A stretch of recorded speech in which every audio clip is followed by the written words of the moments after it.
Hey BookTube, it's Charlie from Reader Turned Writer, and today I wanted to talk about DNFing books.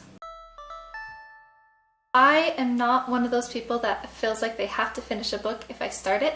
I am totally okay DNFing a book. I figure that if I am reading a book that I just absolutely hate, that it would be better to just drop it and move on to another book that I'm going to like more and enjoy more and get more out of. So I just wanted to talk about some of the things that would make me DNF a book, and then some of the reasons that I might finish a book even if there are things that bother me about it. The first thing that would make me DNF a book is if it annoys me. This could be in a fictional book, it's usually the characters. If the characters are really annoying to me, I'll a lot of times DNF the book. In a nonfiction book, this is usually because the ideas or the style of writing is really annoying. Like if the person talking just annoys me so much because of the way that they're talking, like if they're really arrogant or they obviously are not open to other viewpoints or they're sarcastic or just put people down, then I'll stop reading it because it annoys me. The second reason is if the writing is poor.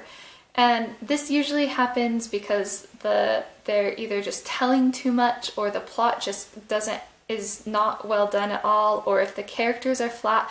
I really have a hard time reading a book if the characters aren't very well done because I am very much a character-driven reader, but it also can happen if, this is especially true if the author, it feels like they're just telling us everything instead of actually going to the trouble of showing us. That really, really bothers me. It usually ends up with me not being interested in the book, which then I don't want to read it, and so then I'm like, well, I'll just drop it because I don't even want to read it. Why try? The third reason would be if it's a nonfiction book, especially like a self-help book, and I feel like the information that it's offering me is either information that I already know everything from, or if the information offered is just not that valuable to me. This decision making for me happens very quickly. I'll decide within the first 1 or 2 chapters of a nonfiction book whether or not I'll continue reading it. And the fourth reason is if I am just forcing myself to read a book. If there's nothing wrong with the book, but I can tell that I'm just forcing myself to try and read it, then a lot of times I will drop it because even though there's nothing actually wrong with the book, I don't see why I should force myself to read a book when there are so many books that I actually want to read. I actually have 4 reasons as well for why I would finish a book if they have one of these qualities to them, or if something's wrong with it and I'm not actually enjoying it, but sometimes I still finish the book and push through.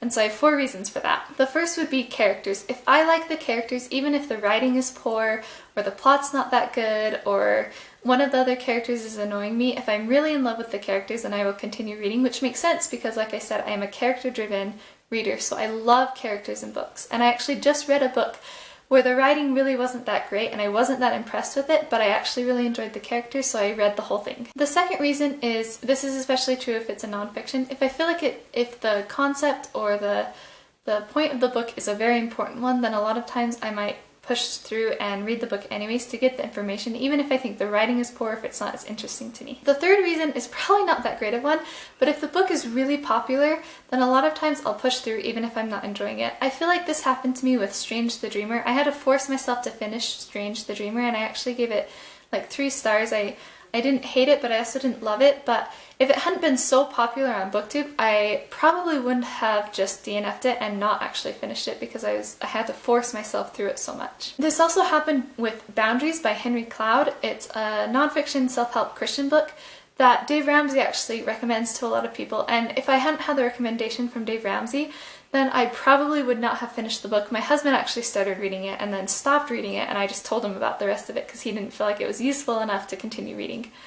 And so sometimes I read it just because of who recommended it to me or how popular it is, and I don't know if that's a good or bad thing. The fourth reason would be if it's like a really important book or a book that I feel like everybody should have read. Like a lot of times this would happen with a classic. If there's a classic that I don't actually really like that much, I might push through it anyways because it's a classic and it's one that I feel like I should have read. And so that kind of goes along with the other reason, but that's my fourth reason. I would really, really love to hear, do you force yourself to finish a book or do you DNF? How often do you DNF a book? What would make you put down a book and what would make you keep reading a book even if you're not liking it? Let me know in the comments below. I'd really, really love to hear from you. Thanks for watching my video and I will see you in the next one.